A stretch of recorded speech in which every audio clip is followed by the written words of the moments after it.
Hello. Good to see you guys. I'm back after sort of a long session last night. I have um, a new piece that I did like a 3 hour live last night, doing an old read aloud from a blog post about Strive Together and collective impact in human capital finance.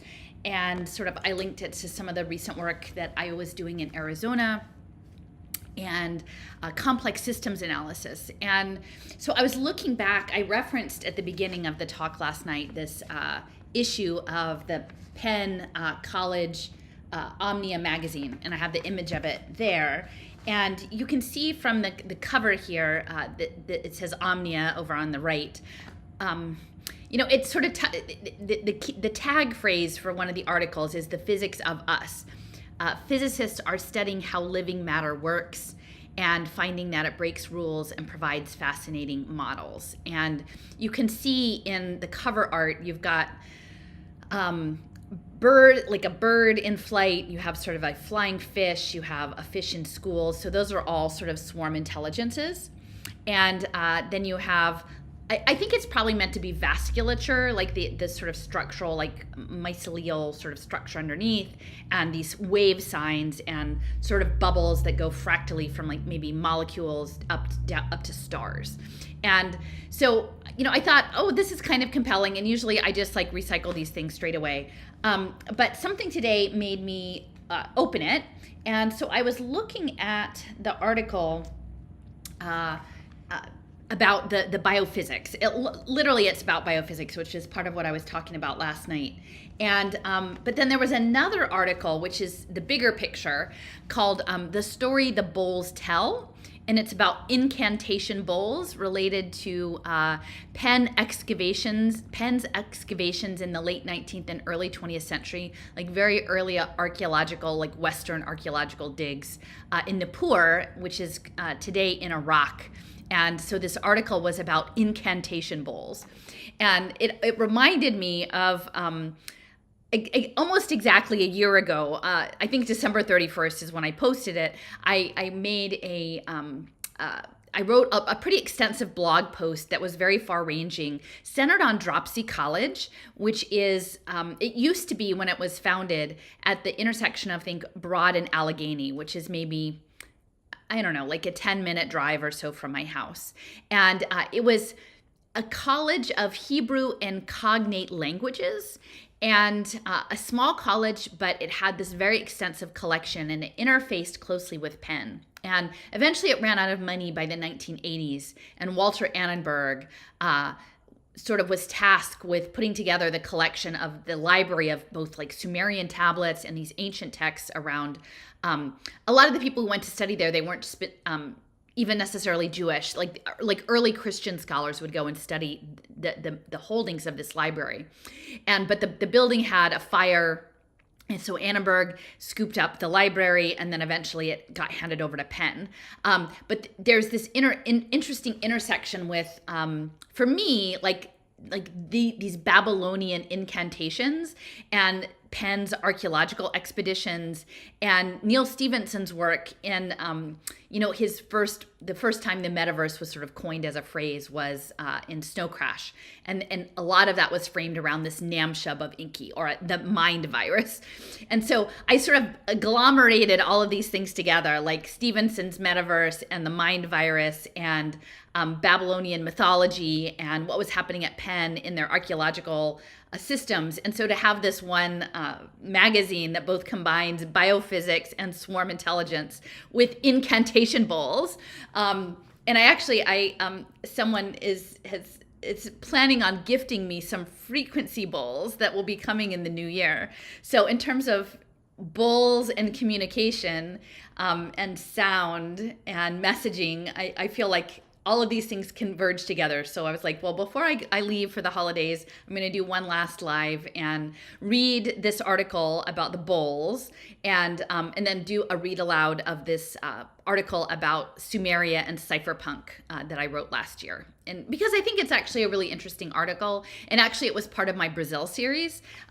So if you missed it the first time around, you'll get to hear it. So before I start, I'm going to just do a quick segment from the biophysics article, and it's about this like swarm intelligence and complex systems engineering and analysis with Internet of Things monitoring, which was really sort of a central piece of what I was talking about in the live last night, and like ways of being with nature, and that we've kind of gone totally overboard on the mathematical computational modeling of life itself.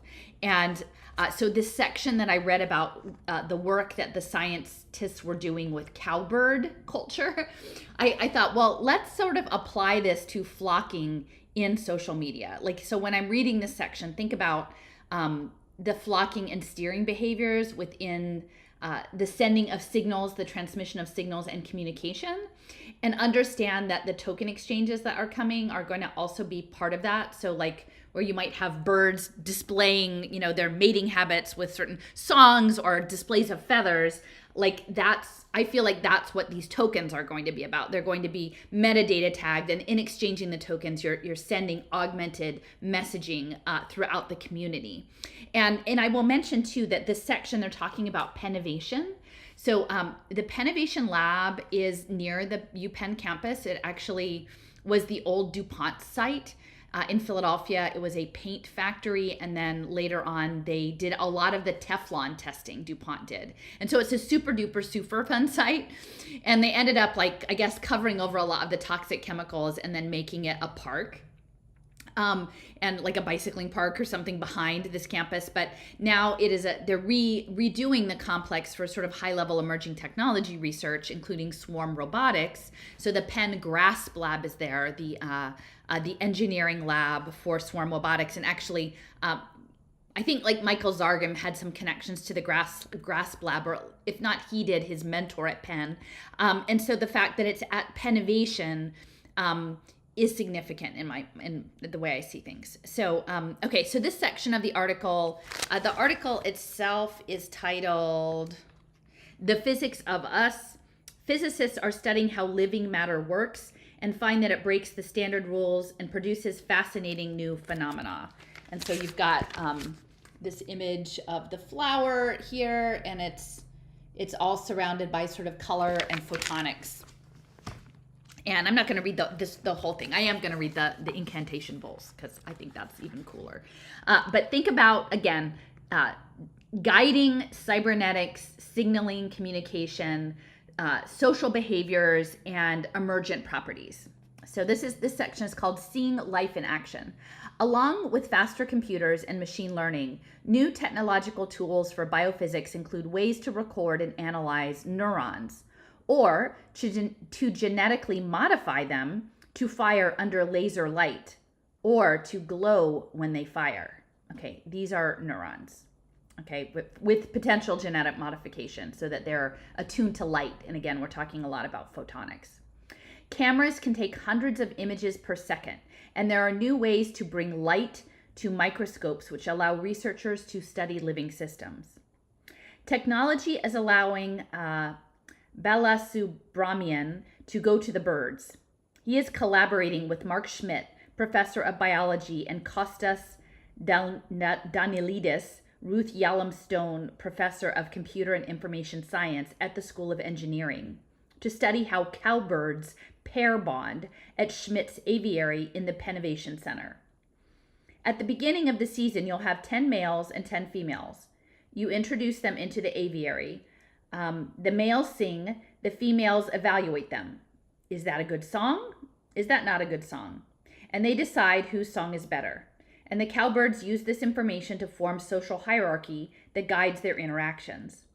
By the end of the season, they're mostly pair bonded, and the success of these bonds affects the success of the egg laying. The process is a little reminiscent of high school, complete with cliques and bullying if we anthropomorphize the behavior. But it has serious implications for the long-term success of the flock. Previously, to analyze the bird's behavior, researchers would need to sit outside an aviary and make notes on what they saw and heard, right? Oh, back in the olden days, the people would actually have to watch the birds and take notes. Now, they're close to getting 24/7 recording of all the birds' poses and songs and automating the analysis of the data. It is a complex system and crosses scales, says Balasubramanian. You have to talk about everything from the whole colony down to the individual neurons. It takes neuroscientists, physicists, and engineers all working together to do this kind of thing. This is not the kind of collaboration you would have envisioned 20 years ago. So they're getting the recording data, right? 24/7, and that's what it's going to be to live in the outside in robot. So this aviary that they've got going over at Pennovation is about that, like complex systems engineering, and then using those models not only about birds, but to tell stuff about people. So now I'm going to read this section called The Story of the Bulls, the story the bulls tell. And again, I'm intrigued because I was looking into this dig that they had done, a century ago. And at the time, Penn was really, and probably still is, like a leader in this field. Of course, there's a whole lot of sort of unsavory aspects to archaeology. That's not all the sort of romance of the movies in terms of removal of artifacts and all of that sort of thing, and the commodification of foreign cultures. But I am curious about this incantation bowls, so hopefully you will be too. So I'm going to read this out loud. I'm going to read this whole thing. It's not too long. So the story the bowls tell. In an ambitious new project, Simcha Gross, assistant professor of Near Eastern languages and civilizations, studies hundreds of ancient incantation bowls in the hopes of eventually building a worldwide database. And, these databases are really, I posted a couple of links yesterday from a 2014 talk about gamification and Second Life and virtual reality. And I didn't include the first talk, but it was actually someone from the National Endowment for the Humanities about doing all of the virtualization of the objects. And I've spoken in the past about Elizabeth Merritt, who's a foresight analyst for the American Alliance of Museums, or like the National Museum Group. And, they were talking about, like, in the future, they would have all of these objects scanned in 3D virtualization. And, for people to be able to manipulate objects in the virtual sphere. Okay. In a nondescript room on the 4th floor of the Penn Museum, researcher Simcha Gross cradles a small earthenware bowl in his gloved hands. Markings cover, and you know what, I'm going to see if I can, okay, we'll look at this one. That's the incantation bowl and the excavation. Okay. Markings cover its inside entirely, swirling inward until they stop at a cartoonish figure with black beady eyes and squiggly arms in the shape of a semicircle. Simplistic or cute as the drawing may seem, it is actually quite complex, extraordinary even, Gross explains. The character represents a demon, and the text surrounding its details a specific and personal request for protection or love, or maybe a counter curse, or something else altogether. Both the drawing and the text were inscribed hundreds of years ago. In the mid-19th century, we begin to unearth incantation bowls that name the clients who purchase the bowl, their problems, their families. These people invoke various powerful forces and deities to resolve a variety of issues, offering a literary corpus that provides a new perspective, says Gross, assistant professor of Near Eastern language civilizations. By that day in early August, Gross has seen this special object and many other magic bowls at least half a dozen times, but he's as excited now as he was initially. An estimated 2,500 incantation bowls exist worldwide, with 290 at Penn, most of which are not displayed publicly. This summer, Gross and his colleague Rivka Elitzur-Lyman, a Harry Star Fellow at Harvard University, began a massive undertaking to catalog and study the antiquities. And then there's an inset quote here that says, "We're finally beginning to move past this idea that magic is strange, this separate domain of life."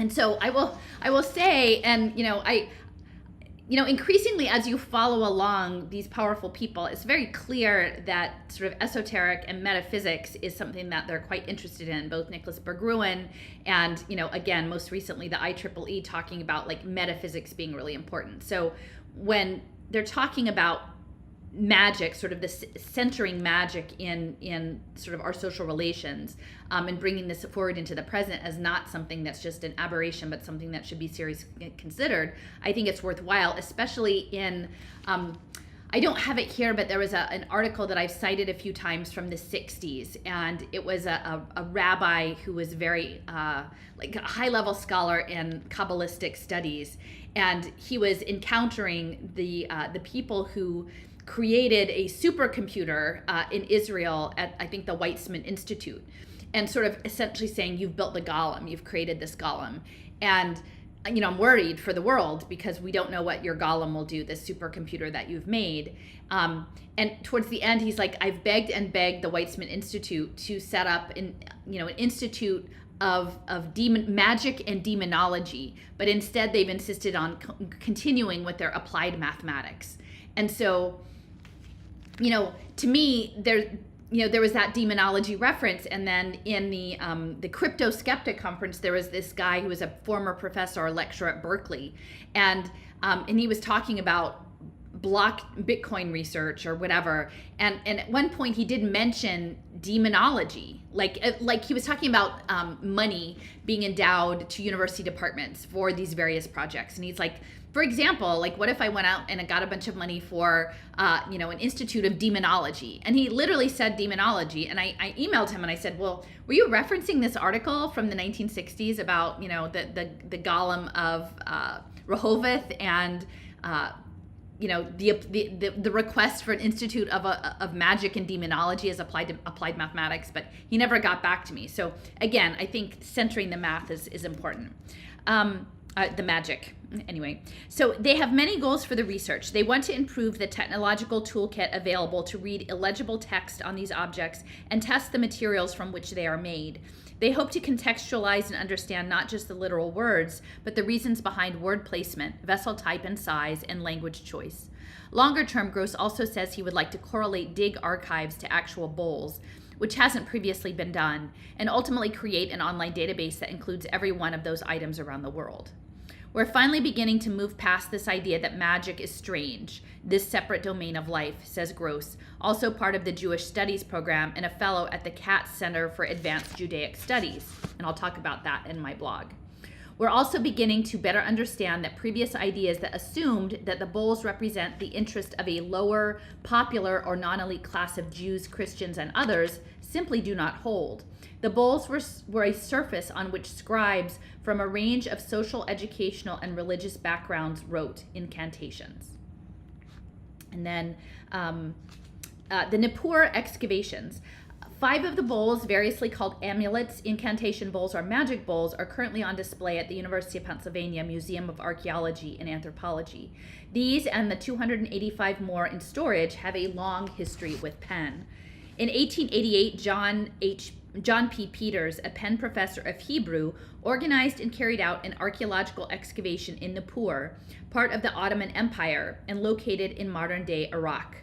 Penn received permitting from the Ottoman Sultan to conduct the excavations, the first of its kind there by an American institution, and a private group of prominent Philadelphians raised the money for it. That excavation and several that followed unearthed a slew of important items, including cuneiform tablets and many incantation bowls. It wasn't just the bowls themselves that left an impression, it was also how they were situated when discovered. The bowls were buried upside down under the floors of houses in strategic locations, under the door sills, in the corner of rooms, likely to protect against evil and demons, said Richard Zettler, associate professor of Near Eastern Languages and Civilizations, and an associate curator in charge of Penn's Near Eastern section. Sometimes they put bowls together, rim to rim, and sealed them. Penn's collection of these antiquities is well known, with more than 36 appearing in the first critical academic text on incantation bowls, published in 1913 by James Montgomery, then an assistant professor at Penn and a professor at the Philadelphia Divinity School. That book, Aramaic Incantation Texts from Nippur, is still cited today. Elitzur Lyman suspects that the volume's longevity likely stems in part from the fact that the bowls it describes came from a collection with a known and well-recorded history, a rarity for the field before the turn of the 20th century. The Penn incantation bowls were a watershed in the study of ancient Jewish magic and amulets, she says. They were the first and only major group of such items that emerged from a documented archaeological excavation.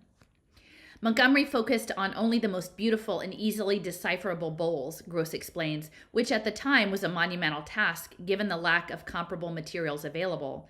Yet, there are many more, and when I arrived at Penn, Richard walked me down to the storeroom and showed me the shelves where the bowls are kept. There are hundreds, he says. Some of them are too faded to read, and some of them have writing that doesn't make out a language. Gross and Elitzior Lyman wanted to study them all, from the easy to read and unscathed to the tiniest fragments with indecipherable writing. We're interested in thinking about this collection holistically, he says.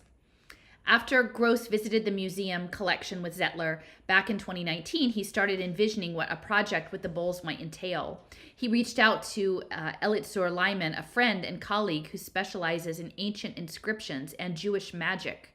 He also enlisted Catherine Blanchard, the museum's Fowler Van Santvoord keeper of the Near East collection. As an object keeper, Blanchard is in charge of hundreds of thousands of items. For this project, she started by taking 275 new high-resolution photos of 17 bowls. And then this summer, Elitzior Lyman and Gross studied 67 bowls and fragments, plus one inscribed eggshell that Blanchard retrieved from the museum's basement. Between visits, the items lived on the fourth-floor research room in a large metal cabinet on a pull-out drawer, sandwiched between objects slated for an upcoming museum exhibit and large antique vessels. We had a few goals this summer, key among them to familiarize ourselves with the many bowls in the collection that remain unpublished, Gross says. The work proved fruitful. The researchers figured out that the text on one bowl was backwards, readable only with a mirror. They found 4 bowls inscribed by the same person, the details nearly identical but for the client's name.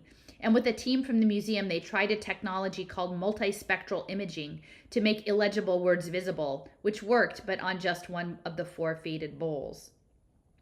There's always something exciting about holding ancient objects, primarily materials from your personal fields of interest, Elitzior Lyman says. The experience of working at the museum this summer was fascinating and enjoyable, and it has barely scratched the surface of what is possible. So many questions remain about these incantation bowls. What's special about each item? How do they differ from those found elsewhere? Why did the scribes choose bowls over other surfaces? Why are most cereal bowls sized, except for a few larger, thicker bowls, which are the size of large salad bowls? Inscription language also varies widely.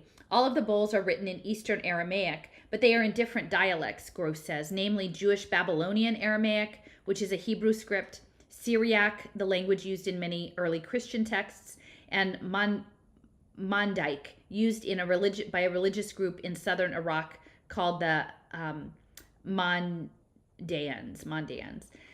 Through the bowls are different dialects. Gross notes that the incantations reflect the fact that neat religious lines don't hold in the way we might imagine. There's more porousness, he adds. For instance, the name of rabbis appear in bowls with otherwise Christian-themed texts, and the name Jesus Christ appears on an incantation bowl in a Hebrew script. There's a question of why common themes like curses and counter-curses, generic protection and love prevailed over others. Elitzior Lyman also challenges the much detailed notion of whether charlatans took advantage of illiterate clients by writing what is akin to ancient gibberish known as pseudoscript. Ideally, the work that the Penn Harvard team hopes to do with technology and by correlating dig archives to specific bowls will bring into sharper relief the neighborhoods and people from southern Mesopotamia some 1,400 years ago. But the most ambitious part of the project, digitizing Penn's collection of incantation bowls, could potentially have its biggest impact. It would be an open source database with all the bowls we can collect, together with transliterations and translations, new photography, and possibly some technological analytical work on the bowls' material to see whether they stand out from the large corpus of ceramics that we have. He shares the excitement Gross and Elitzior Lyman have for this particular aspect of the work. I'm just thrilled that Simcha wants to work with this corpus of material to use it as a springboard for something much bigger, Zettler says. And to that end, Gross envisions places like the British Museum and the Louvre, which also houses collections of incantation bowls, adding theirs to the first of its kind database. Eventually, he'd love to build a single, accessible, comprehensive digital collection of all the magic bowls that are known around the world. The point would be to make them available to anyone who wishes to experience them. Beyond what the bowls tell us about Jewish magic, about what these communities were doing at the time, they answer the bigger cultural and historical questions around interreligious context, Gross says. This environment is far richer than anyone could imagine. So, I don't know, hopefully you guys found that interesting as well. I think it's pretty fascinating. Let me escape from this and move over to the next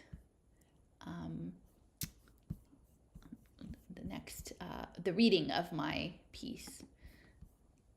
So let me pull this over. Just gotta get it set up. Okay. Yeah, I guess that's good. Okay. So yeah, if you have any comments about the incantation bowls, I think it's pretty interesting, especially because it directly relates to the work that I did last year. And ultimately, it's going to go back to the Warburgs and blockchain governance and the Code of Hammurabi. So even though it may seem to be a bit, out there, it actually does connect. So the title of this read aloud is called On Cyberpunk, Sumer, Synagogues, and Vending Machine Government. And I posted it on December 31st last year, 2021. It says, Happy New Year, everyone.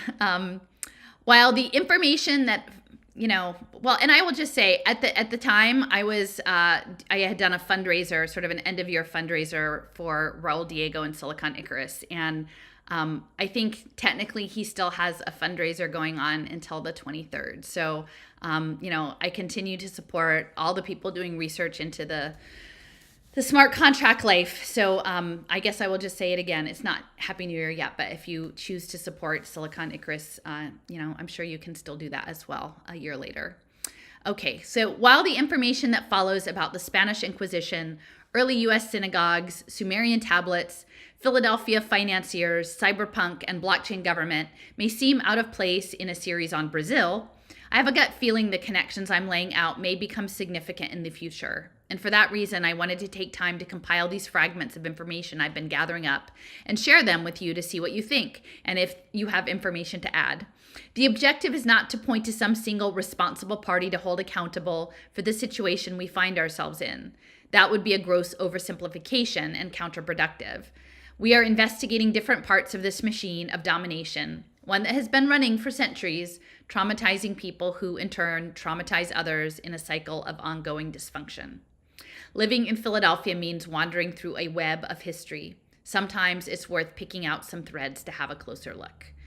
And then I have a picture here of Bartram's Garden, Sankofa Farm, where I used to work. And it's a beautiful summer picture with all of the plants growing. And there are a lot of like African diaspora seeds, produce grown there. In recent years, as I have continued to piece together this puzzle, there have been times when flickers of memories come like a flash of light, when I stumble into a new area of inquiry, in this case, clay tablets. I hold in my heart a memory of a warm spring day standing along a crop row, talking with a colleague, a person of deep and committed faith who works with the land, Lenape land. And this person knows hands in the soil connection to seeds, stories, and food is what will help heal the world. And I was speaking with this person maybe 3 years ago about the things I was seeing as I followed the money.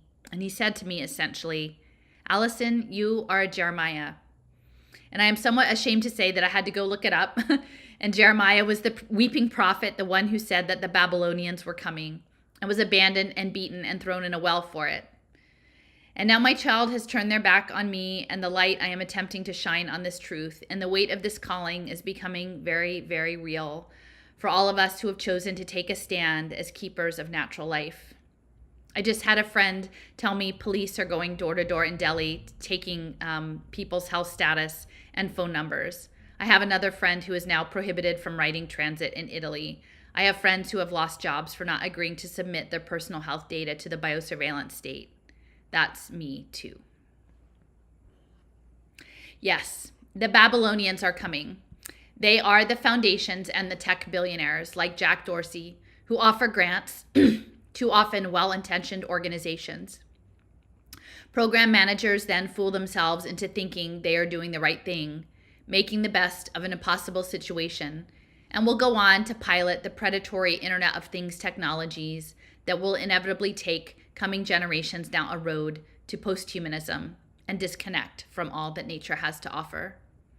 The farther we go, the more we lose the language we need to communicate with all our sibling beings in the real world.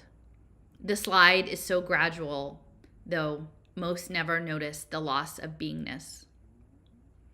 And once you see the system of domination, truly see it, and how it has been so assiduously woven into the psychology of our mythological democratic past, you can't unsee it. All you can do is try to become coherent, cut yourself free from entanglements, and keep walking forward. And so let us start by getting a clear understanding of how systems of domination came into the New World with Shawnee Lenape Indian scholar Stephen Newcomb. And then I have a clip that I'm going to play from Stephen. The theme of domination is found in various Vatican documents from the 15th century. Pope Alexander VI says that it is pleasing to the divine majesty that barbarous nations be subjugated. The Latin word is deprimentur, which means to reduce, to cast down or press down, to hold down. And it also states that it is pleasing to the divine majesty for the Christian empire to be propagated. Pope Alexander VI stated, "We trust in him, from whom empires and dominations and all good things proceed." The Holy See of the Catholic Church issued many such documents even before 1493. Pope Nicholas V issued a directive to King Alfonso of Portugal to go to the western coast of Africa and to invade, capture, vanquish, and subdue all Saracens, pagans, and other enemies of Christ, to reduce their persons to perpetual slavery, and to take away all their possessions and property. What these documents demonstrate, though, in terms of the language that was used, is the pattern or the paradigm of domination and dehumanization.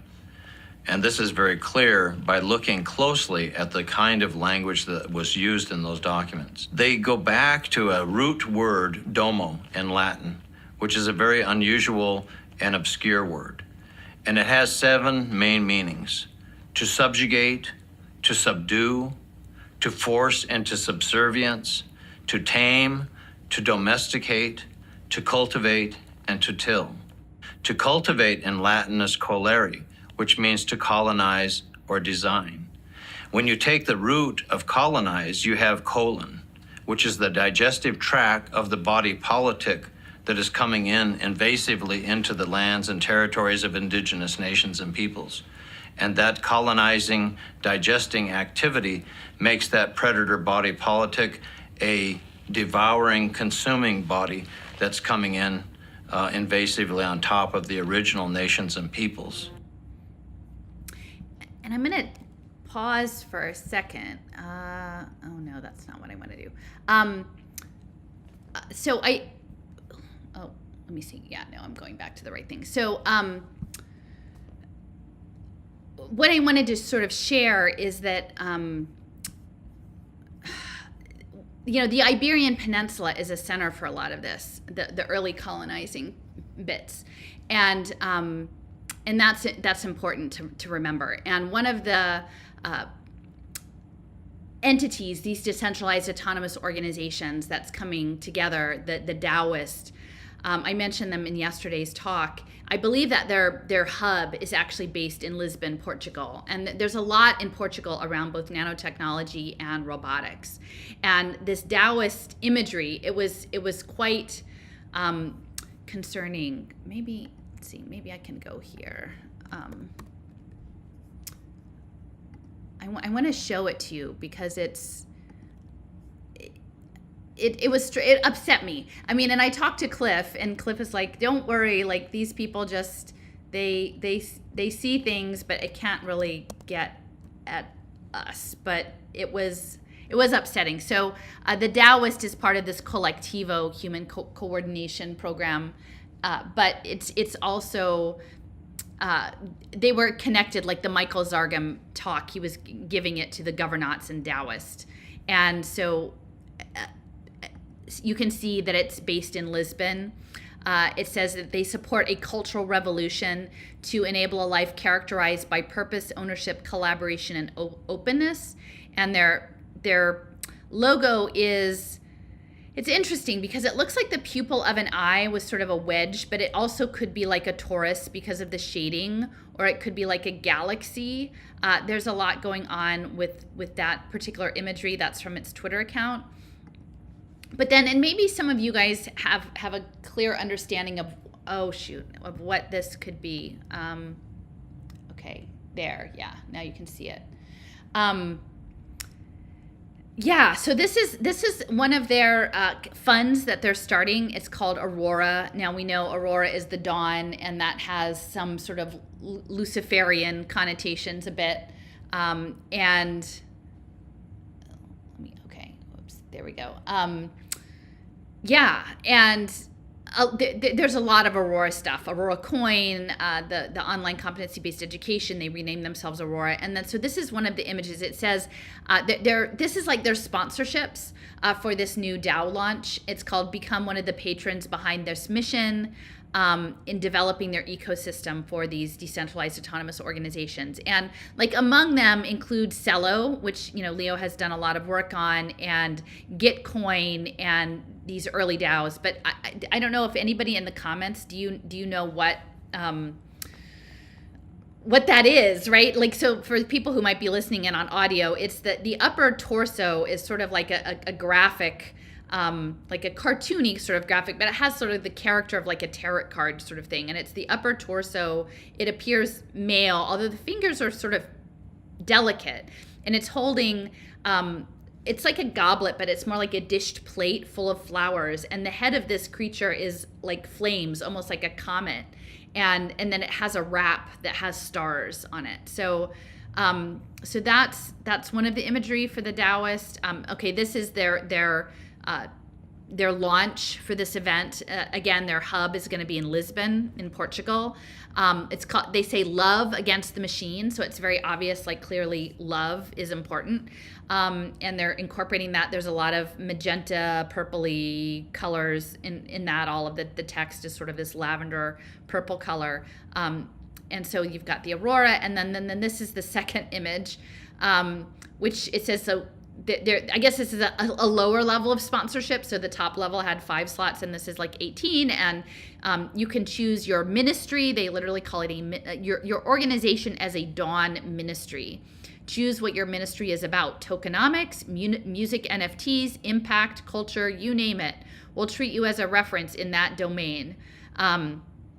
You have to be able to buy something. So there are 5 images, but the drawing, the graphic illustration for people who might be listening in on this one is actually, so it's a nude woman, white skin color. Her hair is also flamey, but you can see that she has a profile of a face. There's a shooting star behind her, and she's holding onto the horns of like a hybrid goat creature with long, that is predominantly like black face and horns and legs and gray body. And it has breasts and sort of, I don't know, toes or claws or something on the bottom. It's a very unsettling. So I'm just trying to figure out what is this about? Like, it almost seems like something that would be, I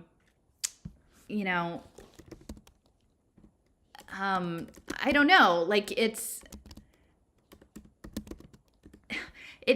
professional. Like this is what this is not a small deal. These are people who are connected with really important groups, and they're talking about like the creative class. They're creating hubs. They've got articles.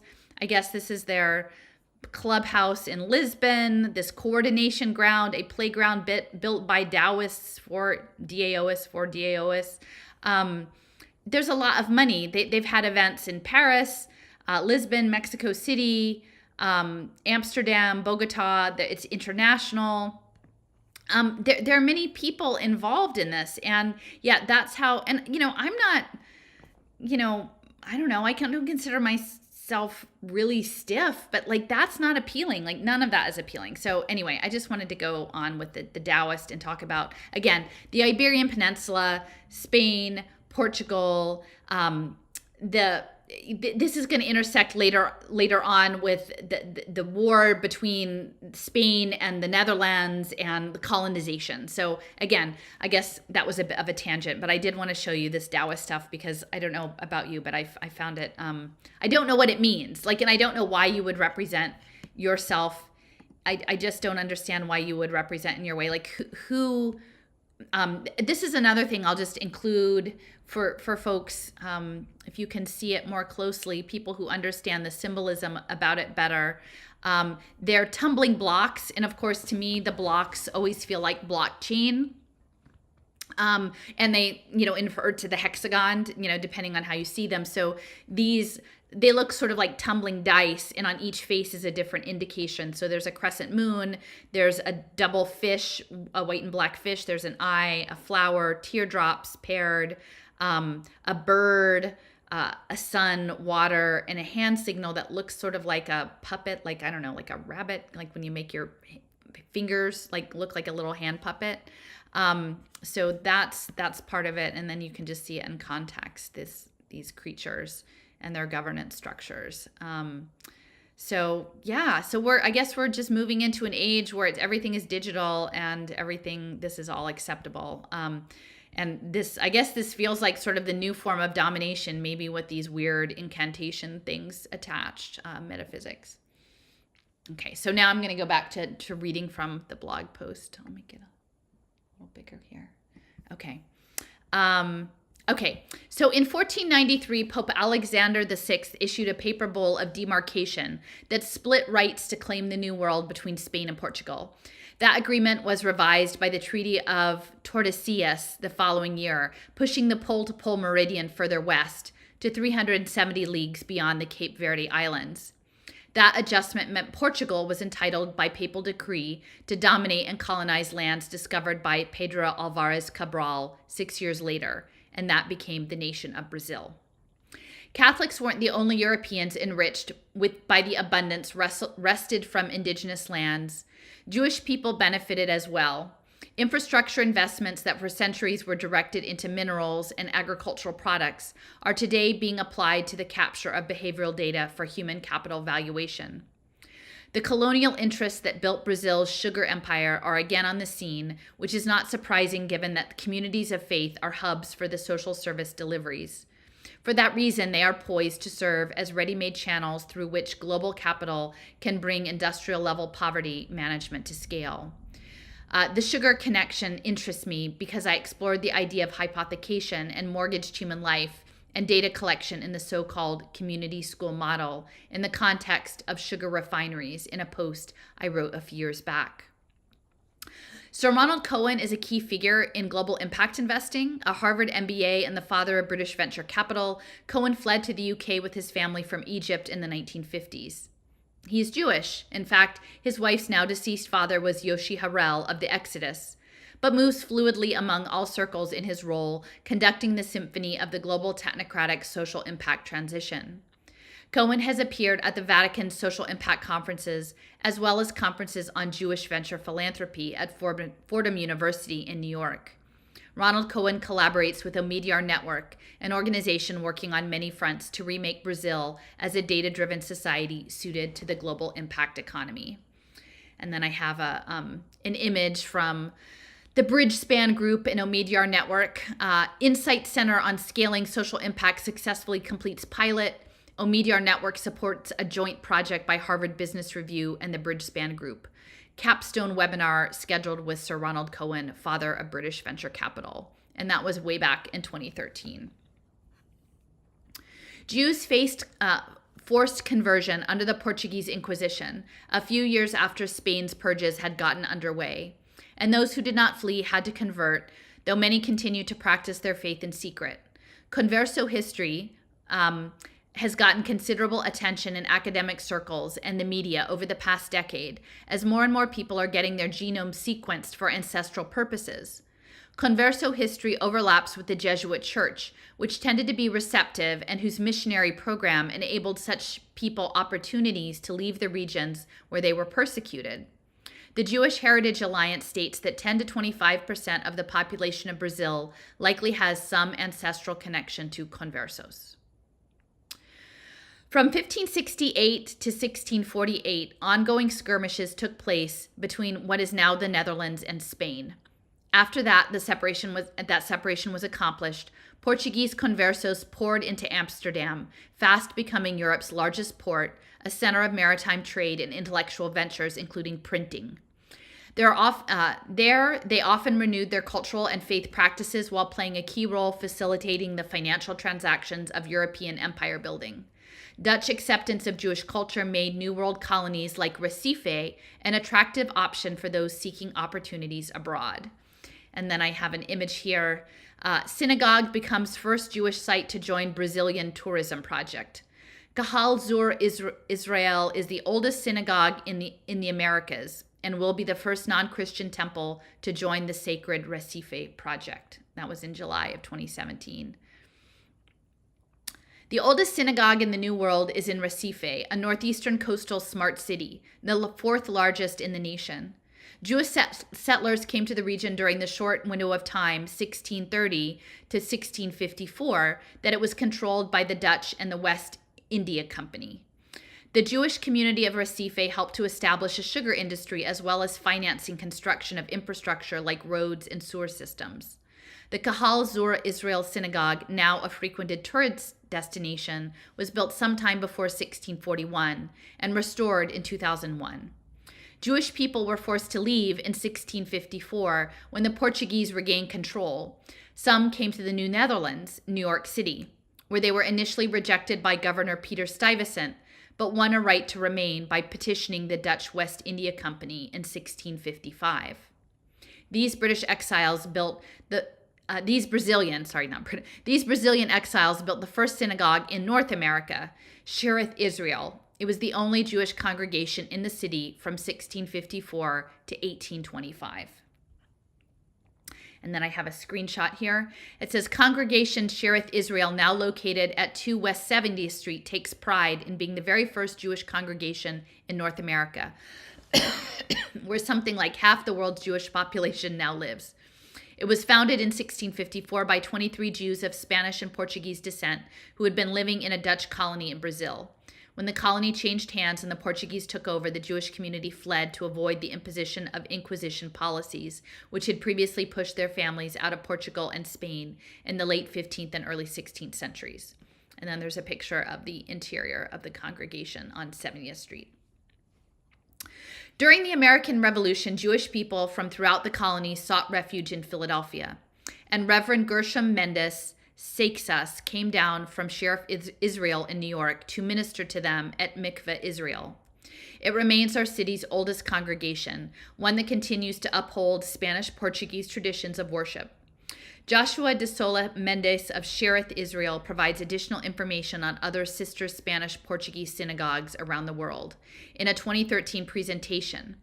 Mikveh Israel's current site on Independence Mall is home to a memorial to Operation Entebbe, commemorating the death of Benjamin Netanyahu's brother, Yonatan.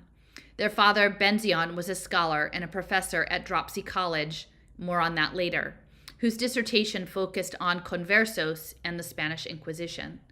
The brothers grew up and went to high school in the Philadelphia suburb of Cheltenham, Pennsylvania, a stone throw from Abingdon, Pennsylvania, where Stephen Schwartzman of Blackstone grew up. Stephen Schwartzman graduated high school in 1965, Benjamin Netanyahu in 1967. Their schools were less than 3 miles apart. And then I have a screenshot. It has the first building of Mikveh Israel at 3rd and Cherry. It says, communal Jewish life in Philadelphia started in the early 1740s. The small but growing congregation first worshiped together in a small rented house on Sterling Alley, which ran from Cherry to Race Streets between 3rd and 4th. In 1761, the congregation borrowed a Torah scroll from Shearith Israel in time for the high holidays of that year. An attempt was made that year to build a synagogue, but the plans were abandoned at the time due to lack of funds. Over the next 10 years, several more families settled in the city, and in 1771, the tiny congregation incorporated as Kahal Kadosh Mikveh Israel and named a president, officers, and a board.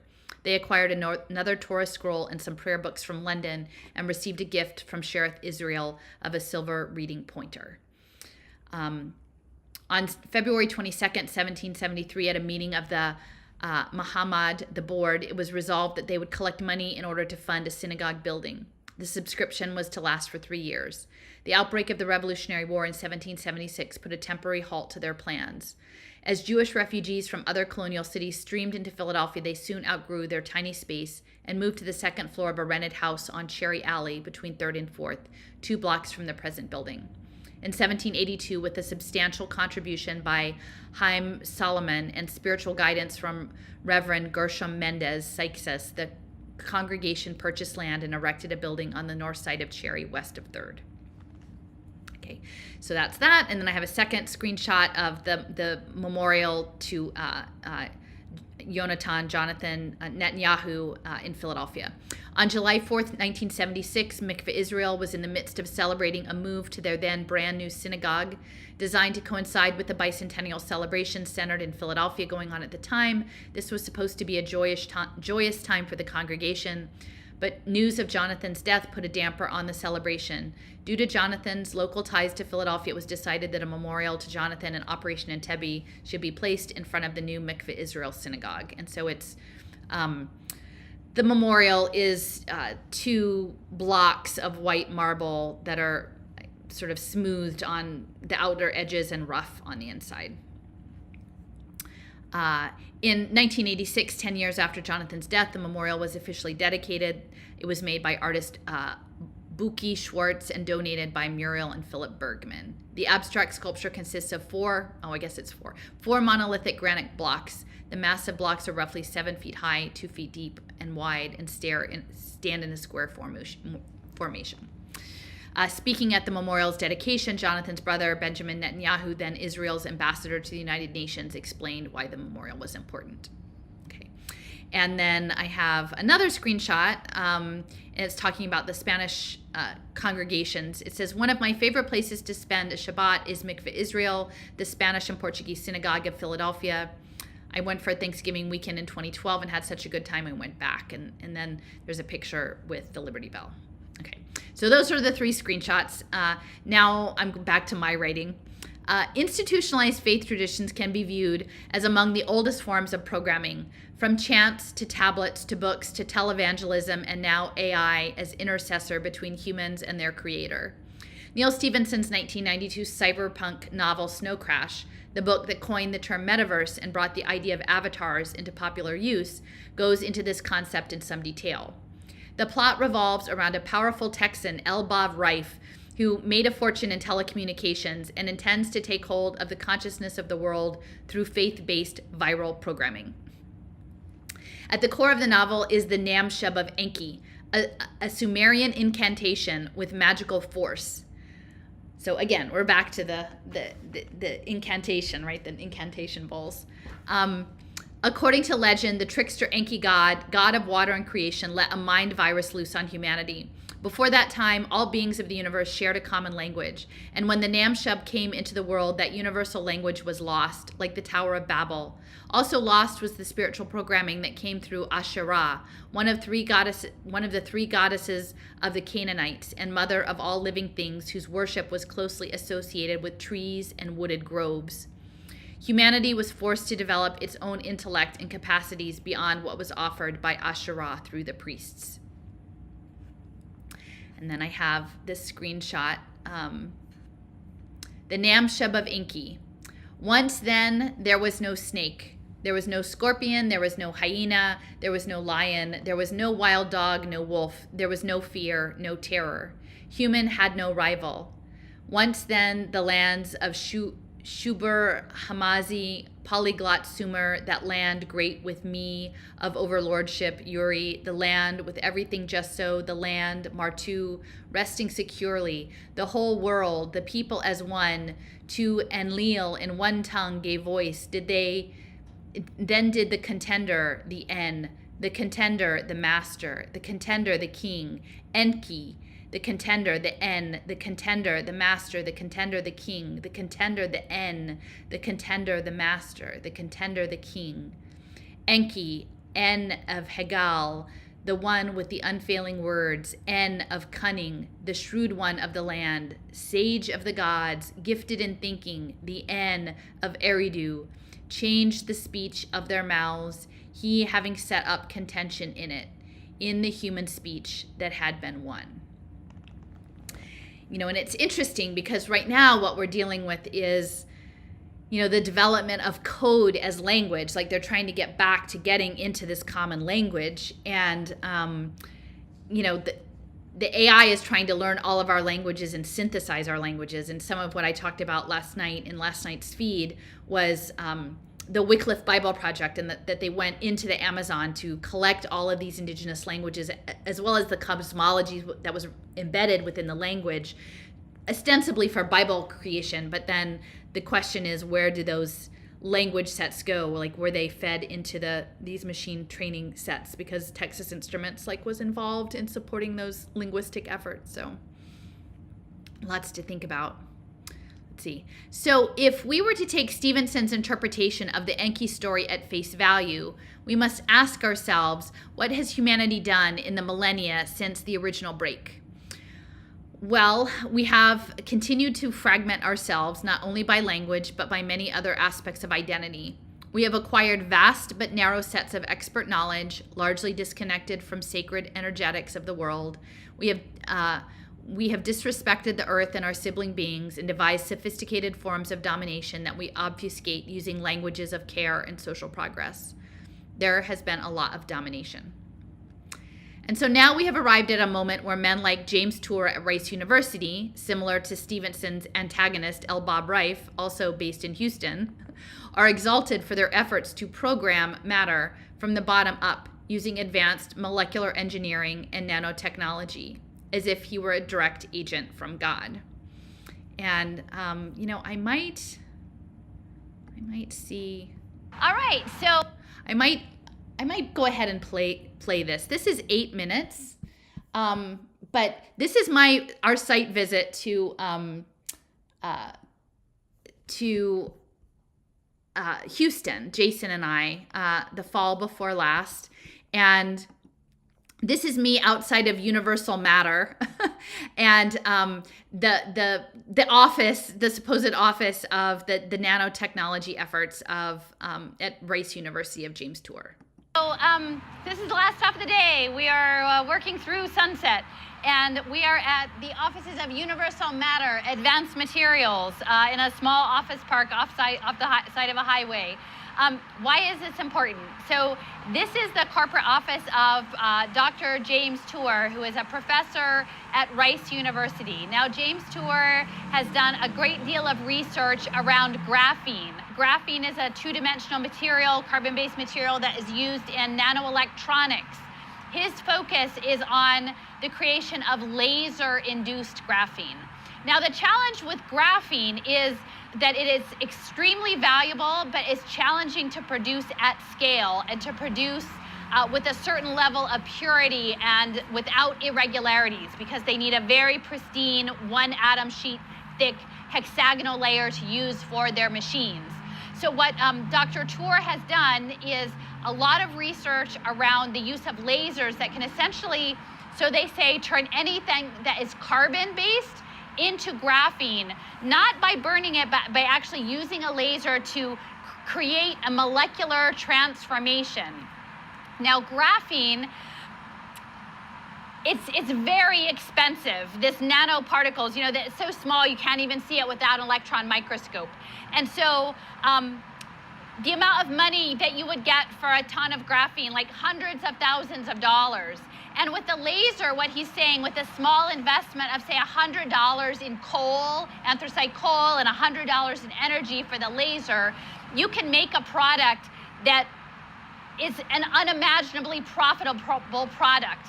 And what they have done is actually patented this technology so that in the future, anyone who uses the laser induction process has to pay fees back to Tor and his company. So that's really important to know, and he sees it as a business opportunity, and that is part of the Build Back Better, is that the building that is happening at the nano scale, and it is part of these very profitable markets in applied materials and nanomaterials specifically. So what would one do with graphene? Well, one of the uses that he has talked about is actually lasering, instead of the use of applied adhesive labels on foods, to actually laser them with conductive electronics, with sensor technologies that might track temperature, that might track bacteria, that might track any numbers of things. And so what we're really talking about at this point is edible electronics. Now, why is that important? Well, if we understand that this next phase in the transition to post-humanism is going to be conducted through the food that we consume and through the water we drink, and how it will be doped with nanoparticulates, tracking global supply chains in food for that purpose of managing our microbiomes, and therefore our brains to fit with this transhumanist future is important, as well as there will be layered in impact markets in food systems management under the premise of sustainability and net zero. So all of these nanomaterials, graphene is central to sort of the climate conversation that is happening, as though we can solve the world's environmental problems by introducing nanotechnology that has projects, that has the potential at the level of physics that we do not even comprehend all of the possibilities at the nanoscale and the physical properties that are happening. We're about to introduce this into our air purification systems, water filtration systems, soil systems, all of this nanotech framed as something that's supposed to help us and make our lives better. But we really have no long-term studies as to the impact of these technologies. But people like Dr. Tor and Rice University and Universal Matter are central. So I will just say the other piece of this is linked to a book by Neil Stephenson, who is a science fiction author and a researcher. And in 1995, he wrote a book called The Diamond Age. And in the Diamond Age, it laid out many of the things that are happening today in terms of the push for the removal of nation states, globalized governance, blockchain tracking systems, nanobots in your living tissues, automated everything, nanobots doing geoengineering.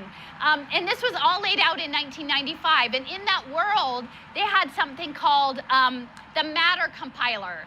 So the elite, the venture capital class, the kind of people who would make hundreds of thousands of dollars off of a ton of graphene, they got access to the real world. They got access to clothes made out of cotton or silk or linen. They got access to furnishings made out of wood and leather. But the poor had everything created through like a 3D printing nanomolecular process, which is something that has been advanced since the early 90s, this concept of nano assembly, molecular assembly. And that is something that Tor is working towards. Now he says we're not there yet, but he has designed at the nanoscale these little cars that you could put tens of thousands on the one little hair, tens of thousands of these nano cars with mobility. And what he is envisioning is that within the next century, that all of the material world would not be created as we understand it, but start from the bottom up at the nano level and simply provide raw materials and electrical impulses to guide the nano cars, the billions of nano cars that would just manifest a building or manifest a transit system or manifest whatever other items that would be available non-digitally in our world. And to this extent, it's very much like playing God. And it's important to know as a background that Dr. Tor, and he's very open about it, he lectures about it often, is very much linked to evangelical Christianity. He was converted in college, and he spends much of his life very much focused on the Bible. And he believes that his success in the field of nanotechnology is in alignment with God, and that he is acting that out in terms of recreating the idea of people enacting being gods on earth through the use of nanotech.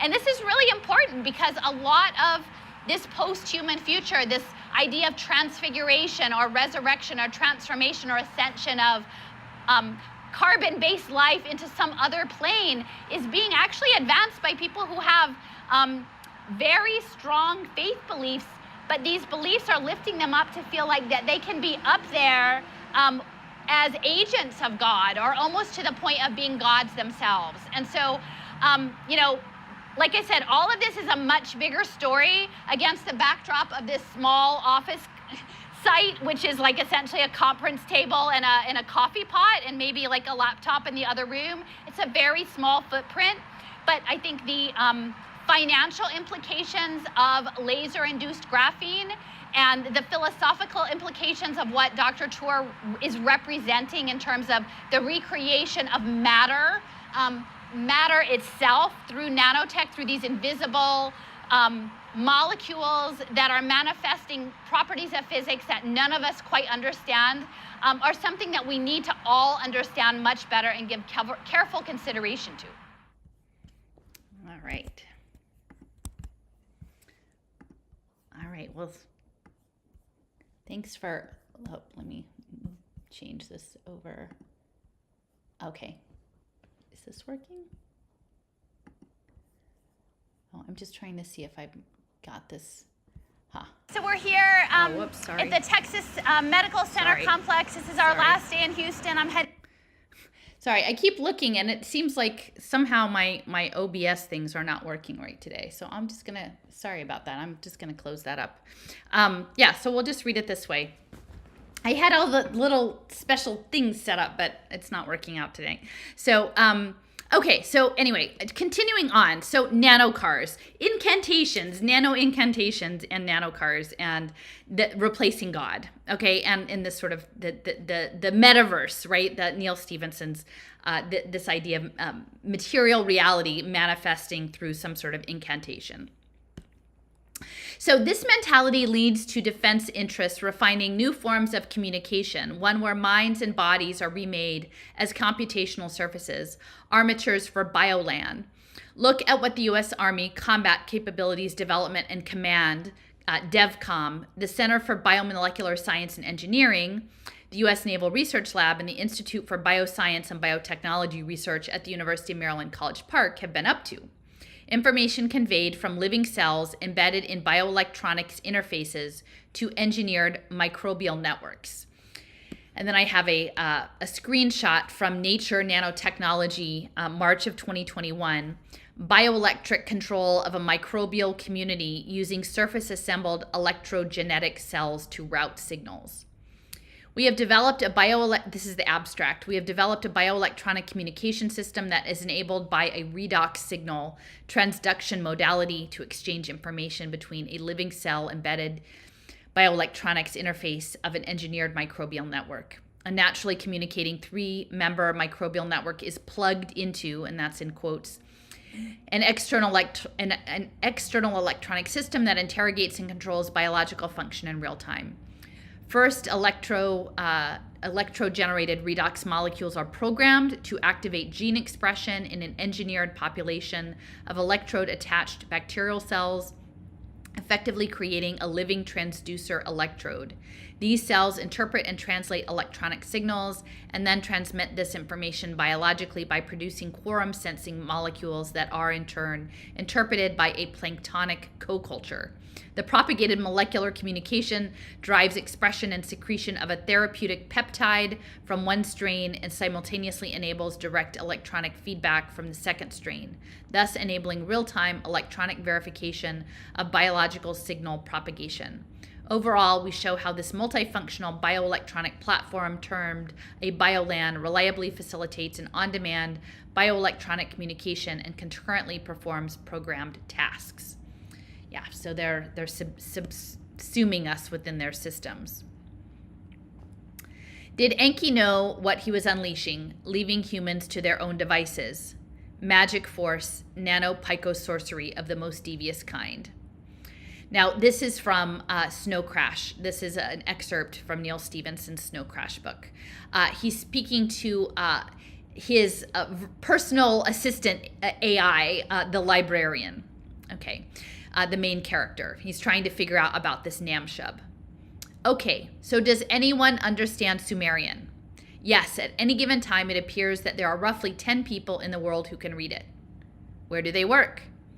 One in Israel, one at the British Museum, one in Iraq, one at the University of Chicago, one at the University of Pennsylvania, and 5 at Rife Bible College in Houston, Texas. Nice distribution. And have any of these people figured out what the word Namshub means in Sumerian? Yes. A Namshub is a speech with magical force. The closest English equivalent would be incantation, but it has a number of incorrect connotations. Did the Sumerians believe in magic? The librarian shook his head minutely. It is the kind of seemingly precise question that is in fact very profound, and that pieces of software such as myself are notoriously clumsy at. Allow me to quote from Kramer, Samuel, Noah, and Meyer, John R., Myths of Enki, The Crafty God, New York, Oxford University Press, 1989. Religion, magic, and medicine are so completely intertwined in Mesopotamia that separating them is frustrating and perhaps futile work. Sumerian incantations demonstrate an intimate connection between the religious, the magical, and the aesthetic, so complete that an attempt to pull one away from the other will distort the whole. There is more material in here that might help explain the subject. In where? In the next room, the librarian says, gesturing at the wall, and he walks over and slides the rice paper partition out of the way. A speech with magical force.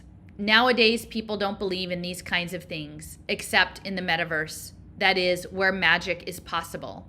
The metaverse is a fictional structure made out of code, and code is just a form of speech, the form that computers understand.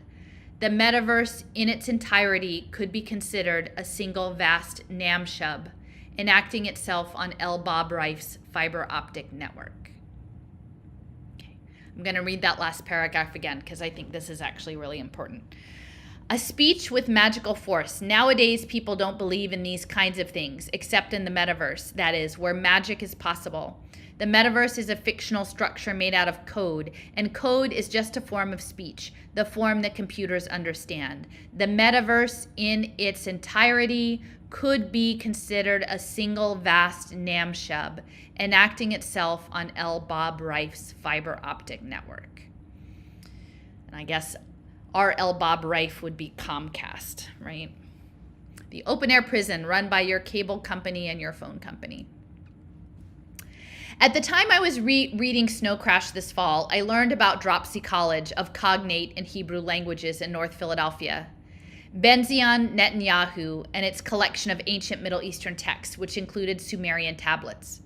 So the idea of an incantation that had the potential to program minds without people even realizing what had happened really hit home, given all that we have been navigating since March of 2020.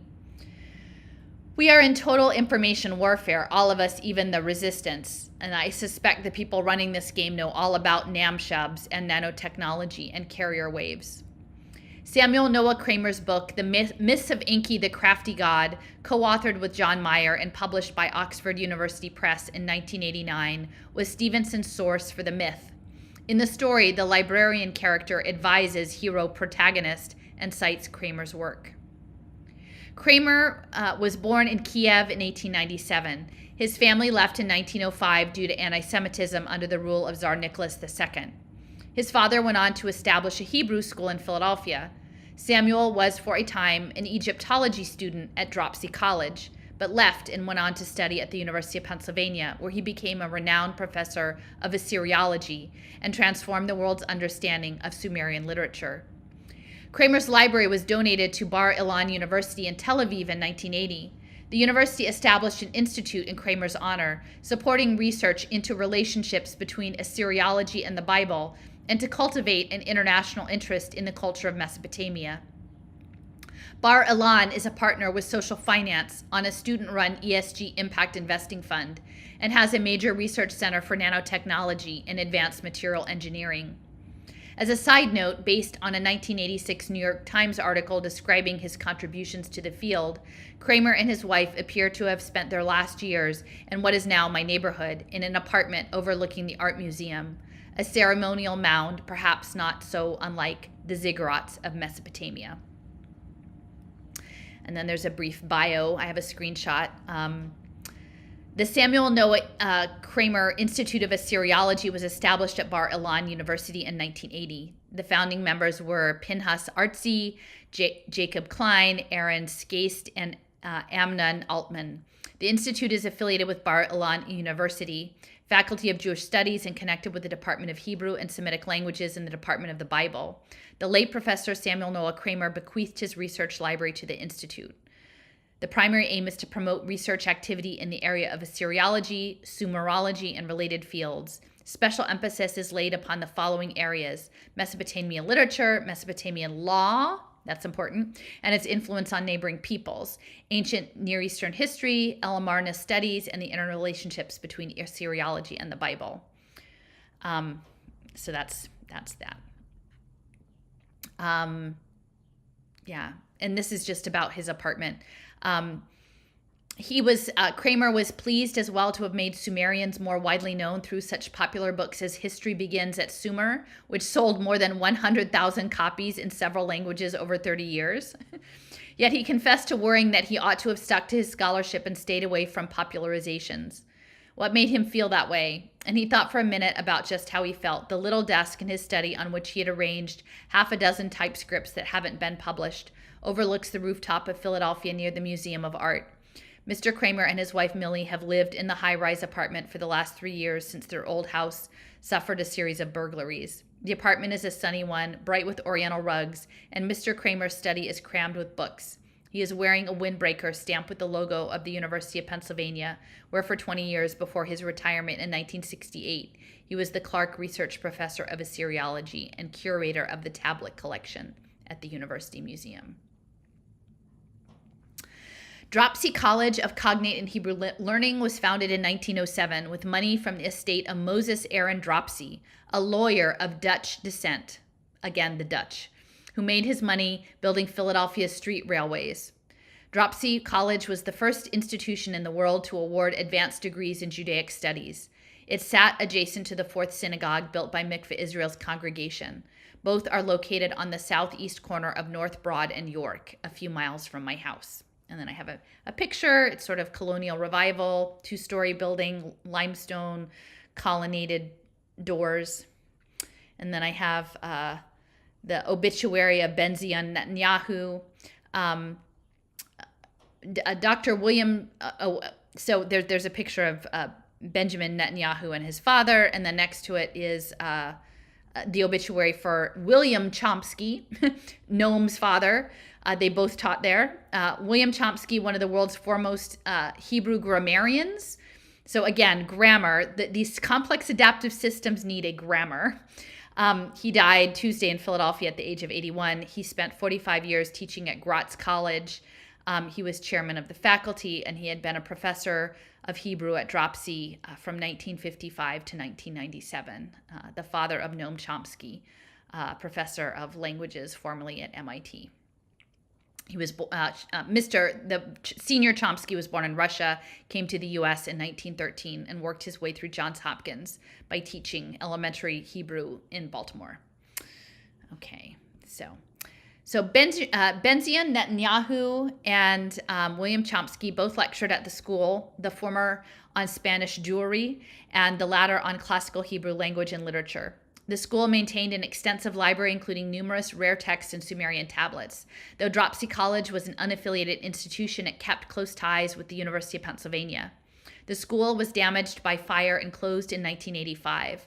Mikveh Israel had already relocated to a new location, its present site on Independence Mall, in 1976. Today, the lot with the 2 buildings is being eyed for redevelopment by Britt Emmett as 1-bedroom apartments to serve nearby Temple University students.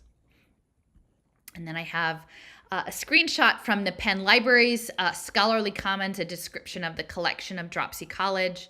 It says Dropsy College was the first state-accredited academic institution in the world to confer PhDs in Judaic studies.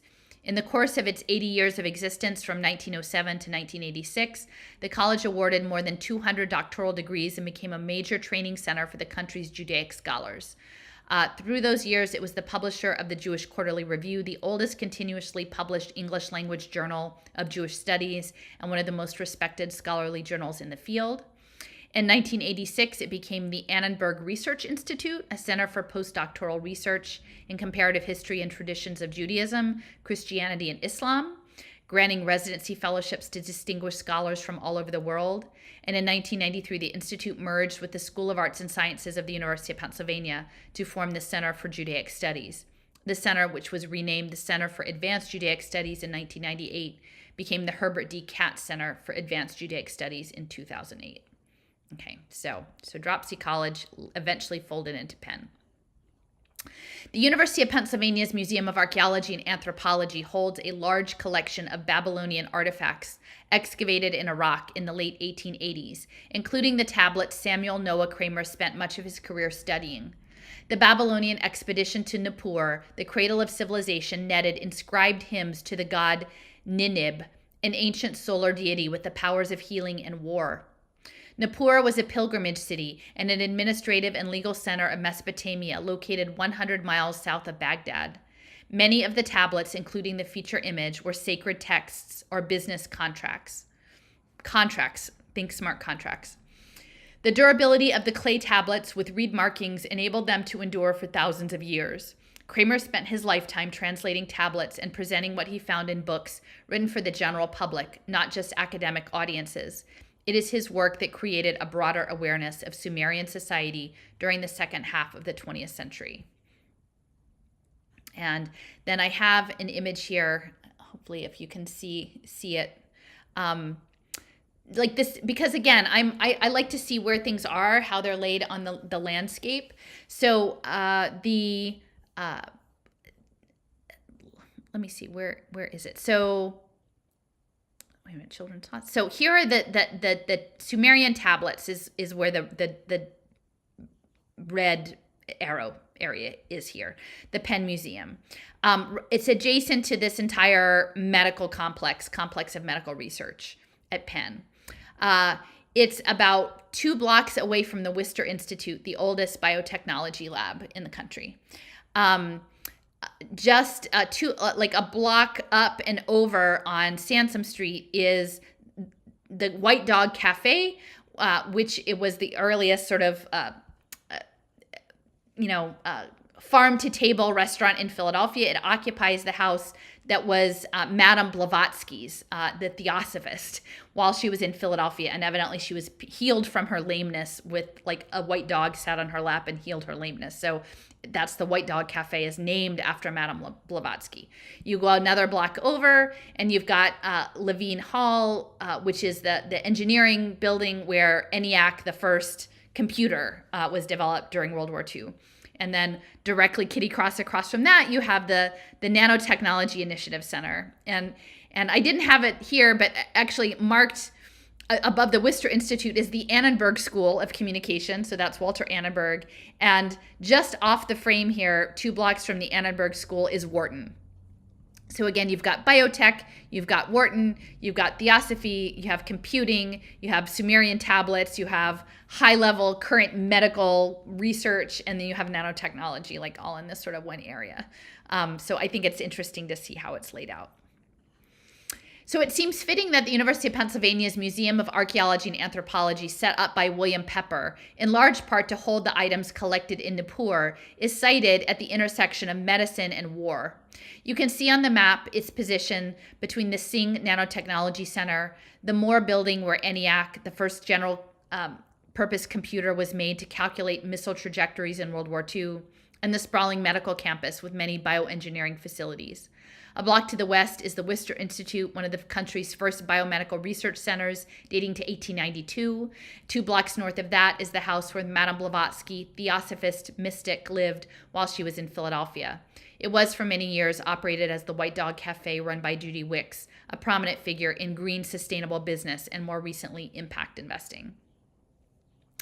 And then I have a screenshot of Nippur, Iraq. It says, located in the marshes of southern Mesopotamia in modern-day Iraq, Nippur was one of the most sacred sites in the ancient Middle East. Between 1889 and 1900, the University of Pennsylvania was the first American institution to carry out archaeological excavations in the region. The expedition to the site was organized by John P. Peters, funded by the Babylonian Exploration Fund, and directed by Peters and Herman V. Hilprecht. It revealed a multi-layer site with a long and complicated history, and most significantly, a library of inscribed cuneiform tablets that have formed the basis of our understanding of the first literate society in the world, the Sumerians. And then I have a screenshot of a cuneiform tablet fragment from the Penn Museum from Nippur. It says, this expedition was underwritten with financial support from Edward and Clarence Clark, sons of Enoch Clark, who created the banking empire E.W. Clark and Company in the middle of the 19th century and helped finance the Mexican-American War. Enoch Clark launched the career of Jay Cooke, financier of the Union during the Civil War and later investor in railroad mining and insurance. William West Fraser, whose family made its fortune in Latin American sugar processing.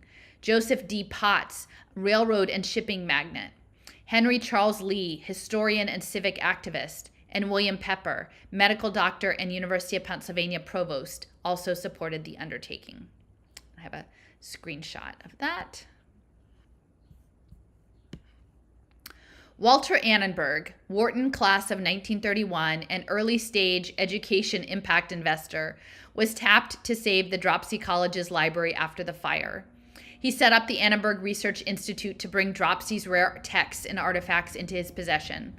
A decade later, the collection came under the supervision of the University of Pennsylvania when the two institutional collections of Judaica were brought together in 1993 in what is now the Katz Center for Advanced Judaic Studies. It is housed in an imposing 5-story building, which holds over 350,000 artifacts that are available for study through graduate-level fellowships. The center is located at 4th and Walnut Streets, in the block directly opposite the Second Bank of the United States, the second attempt to establish a central bank in the U.S., and the American Philosophical Society, Ben Franklin's 18th Century Center for Science Innovation. It is 1 block east of Independence Hall. The University of Pennsylvania has close ties with Israel, Wharton in particular.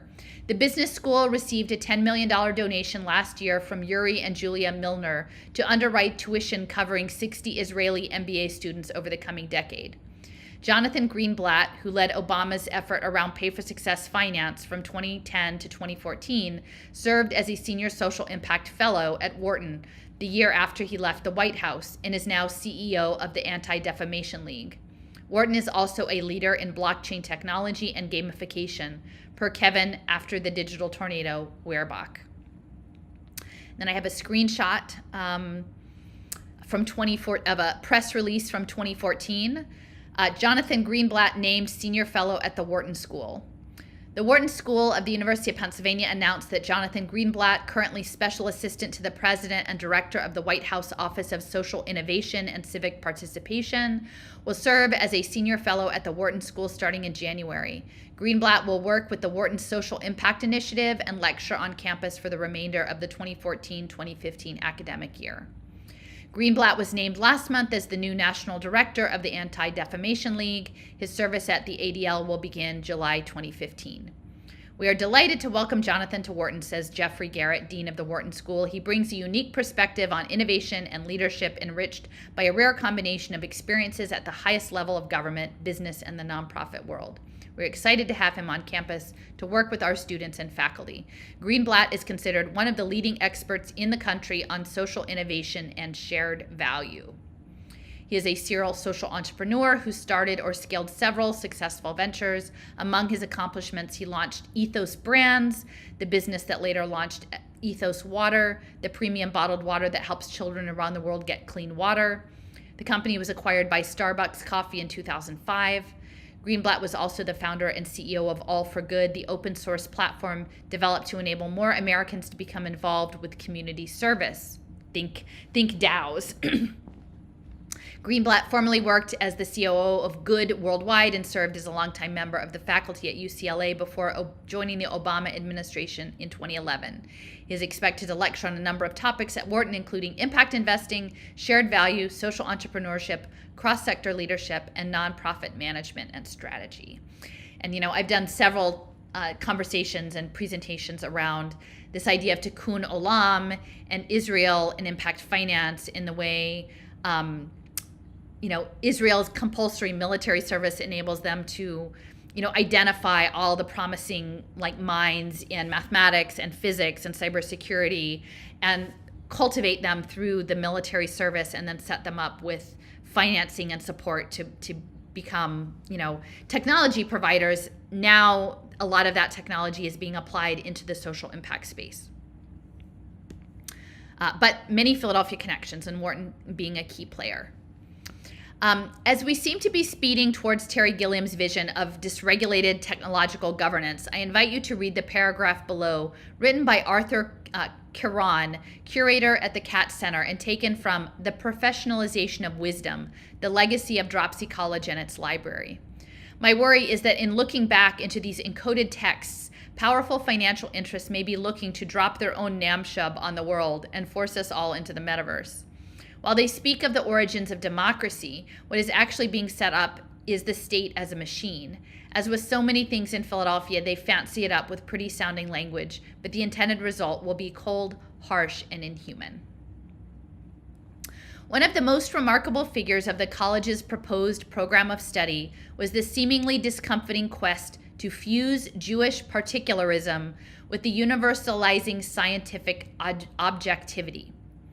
The early history of Dropsy College shows how the interest in recovering the ancient origins of modern Western culture simultaneously served and transcended a Jewish apologetic impulse. The Jewish founders of Dropsy College shared a civic faith in the American Republic and believed that its foundations could be objectively sought in biblical models of government. This apparently curious fusion of secular and sacred was not new. Englishmen like John Milton and Oliver Cromwell in the 17th century had insisted upon it as Christians. What was new was the effort to ground that historical consciousness in a new set of scientific methods of philological research. Meyer Sulzberger, for example, president of Dropsy College at the time of its establishment, tried to show in a series of lectures delivered at the college beginning in 1910 and later printed that the ancient Israelites had parliamentary democracy. The apologetic point, though implicit, was clear. Studying the history of the Jews would reveal the most basic values of America were in fact originally Jewish, demonstrating that for the rule of law and the notion of a government of, by, and for the people was entirely compatible with, and in fact ultimately grounded in Jewish values and Jewish history, would solve the conundrum of what it meant to be both Jewish and American. So that's the end of that quote about Dropsy College by Arthur Caron. Meyer Sulzberger, who advanced this premise, came from a family with a legacy of rabbinical scholarship, who studied law and worked for Moses Dropsy and later became the first Jewish judge in Pennsylvania. He was a member of Mikveh Israel and a prominent civic figure, especially in Hebrew libraries and education. The Philadelphia Area Archives and Research Portal's entry on Sulzberger notes that his legal views strongly favored the benefit of society over individual rights, which would be in alignment with a communitarian ethos later advanced by Amitai Etzioni. And this is a screenshot of a quote. So this is quoted: social codes and trust building.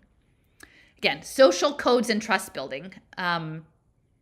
Oh, you know what? Actually, this isn't about Sulzberger. This is from an article prepared by Bettina Warburg for the British Council in 2019. Okay, the article was called "The Blockchain Revolution," and then the subhead in that article is called "Social Codes and Trust Building." At the turn of the 20th century, J.P. Morgan was a huge presence in American public life.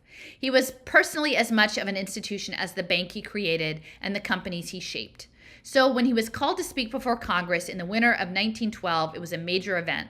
He had been summoned as lawmakers sought to respond to an economy which was at once increasingly complex and increasingly controlled by large monopoly businesses. and his comments from that occasion still resonate today. Questioned by lawyer Samuel Untermeyer about the primary consideration for financial transactions, Morgan observed that, quote, "The first thing is character. Before money or property or anything else, money cannot buy it, because a man I do not trust could not get money from me on all bonds of Christendom." His biblical allusions may have been melodramatic, but Morgan was echoing an idea that had been and continues to be central to human affairs since our earliest days of trade. The foundation of all economic activity is trust and our ability to extend it.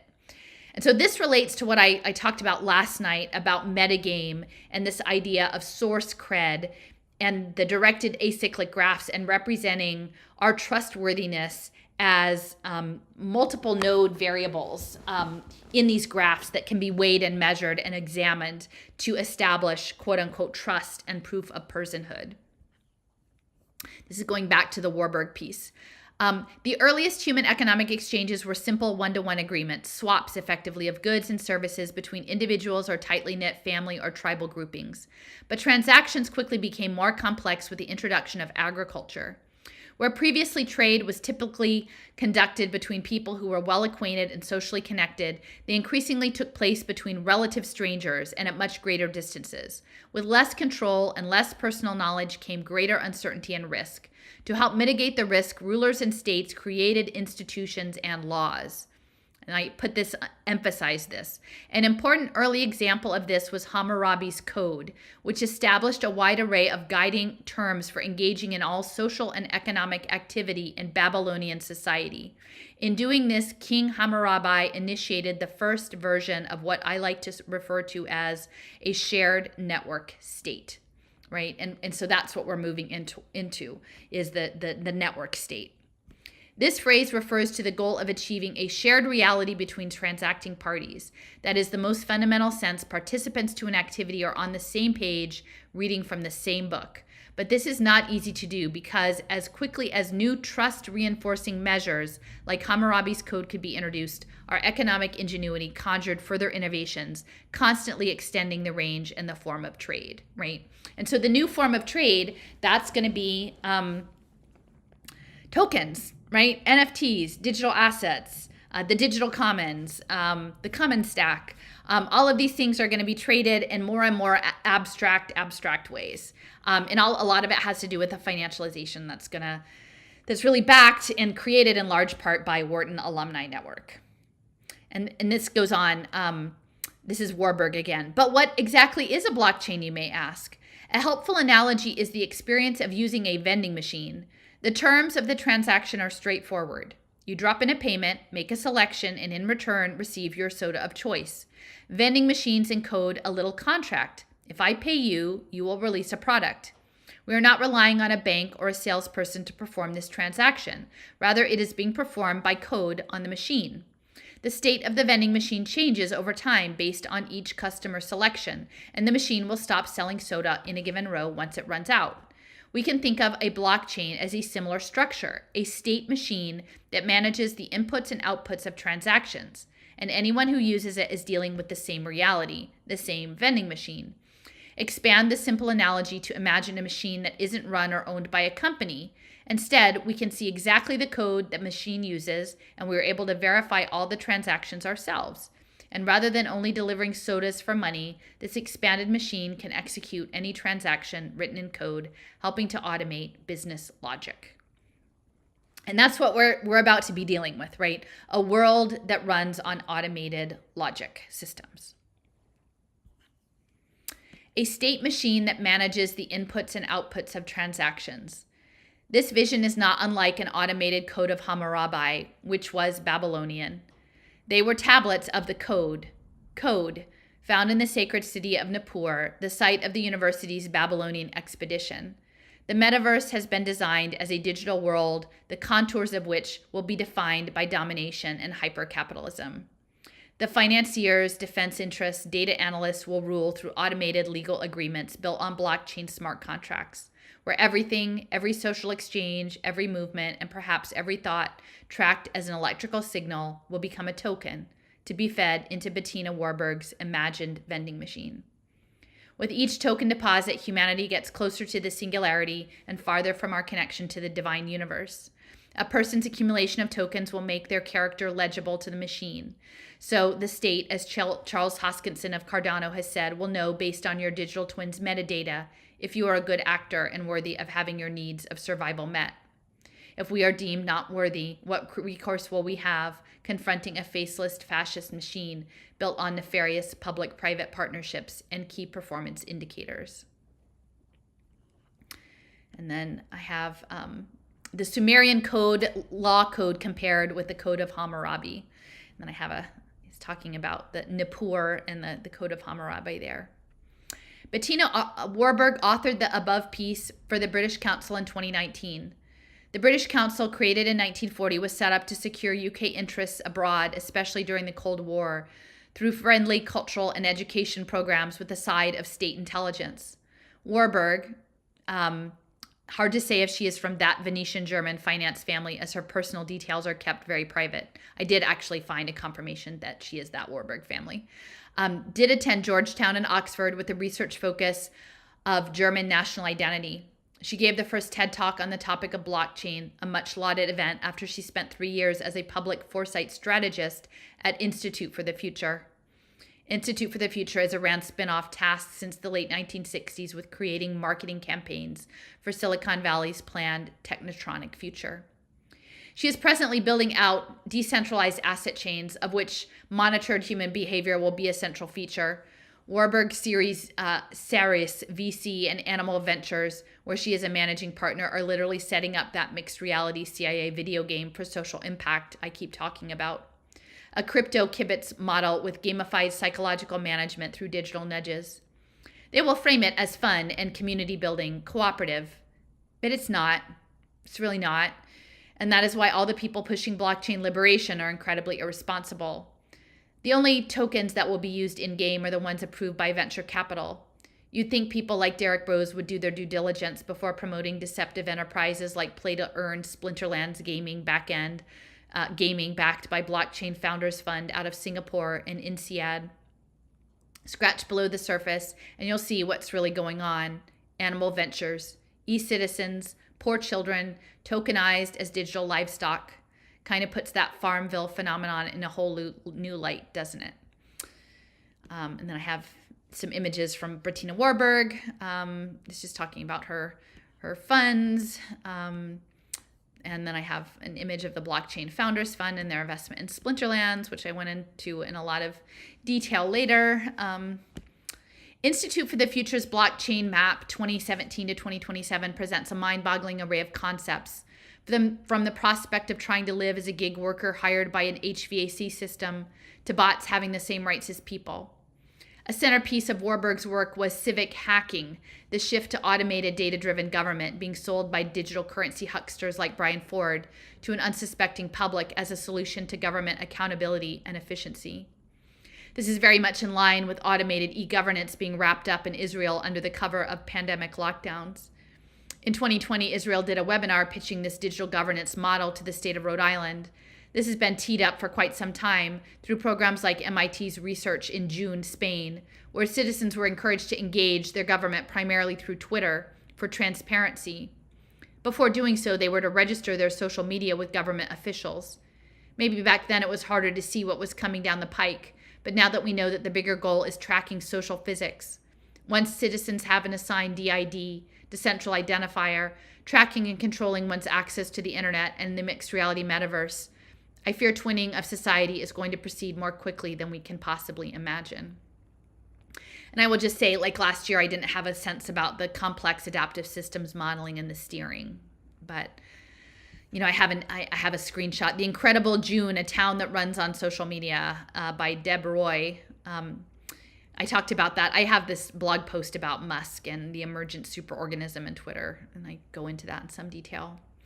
Consider what it will mean to live in a future where faith in government and social behavior are subject to nanotechnological programming hidden beneath NAMSHUB metaverse enchantments. I've come to believe the energetic current running through blockchain digital currency as a modern NAMSHUB meant to make holders forget who they are. The predator energy needs for us to willingly consent to become part of their engineered man-made network. It must be our choice to give up our birthright, our place in the divine web of creation that has existed for all eternity. Crypto is the cheese for their mousetrap, and that is why I take a hard stance. Don't blockchain life. Don't. That is my line in the sand. What does this mean, not just for some mythical American democracy, but for the world as a whole? Will we allow the technicians to blockchain faith? Will we ask third-party politicians with blockchaining our government? Will we stand by as central banks force us to accept digital wallets of smart contract currency? Will biotech processing hubs manage us as digital twins according to the biosensor data contained in our blockchain health records? Will we become the wireheads of Stevenson's novel, where bulky antennae are replaced by the nano neural networks developed by DARPA, Charles Lieber, James Giordano, and James Robinson? We need to grapple with the concept of the Namshub, of how our life force is being channeled and to what end at this time of global upheaval. Systems of domination extend beyond the Roman Empire back to Babylon, that cradle of civilization, of agriculture, trade, written communication, scribes, those scribes keeping the cuneiform accounts on clay tablets, awaiting the day when a truly permanent ledger would arrive. The clear, coherent thinking of which John Trudell spoke feels more and more elusive in an era where MIT Media Lab's experiments in synthetic programmable hallucinations are being normalized.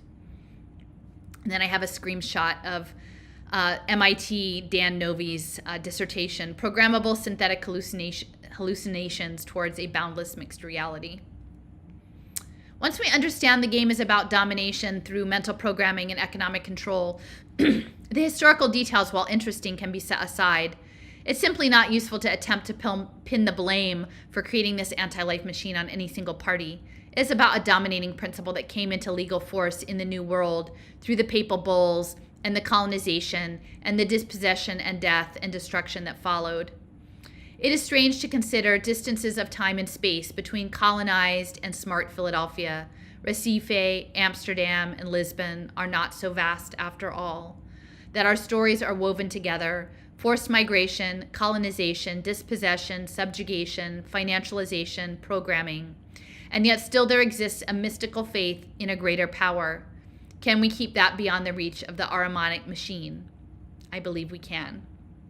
For a detailed analysis on social impact investing in Israel and Ronald Cohen, you can check out my 4-hour presentation with Shai Danan from December of 2020, or read more about Ronald Cohen, and I have some links. And then I say I have update. Confirmation has been provided by a person in my circle that Bettina Warburg Johnson is the daughter of Dr. Marie Warburg. Dr. Marie Warburg, investment advisor for biotechnology companies, is the daughter of Eric M. Warburg, one of the German international banking family.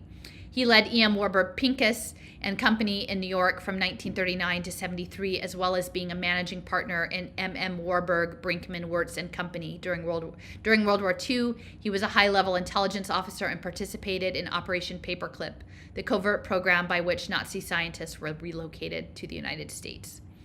So this was done through an image that was at the Henry A. Kissinger Prize, Marie Warburg with daughter Bettina. So we have that confirmation. And then here's Marie Warburg, director, U.S. and German Friends of the Jewish Museum, Roland Berger Foundation, and Caleris Holding. It says that she is doing major global contract research, portfolio asset manager for BB Biotech, specializing in the biomedical industry.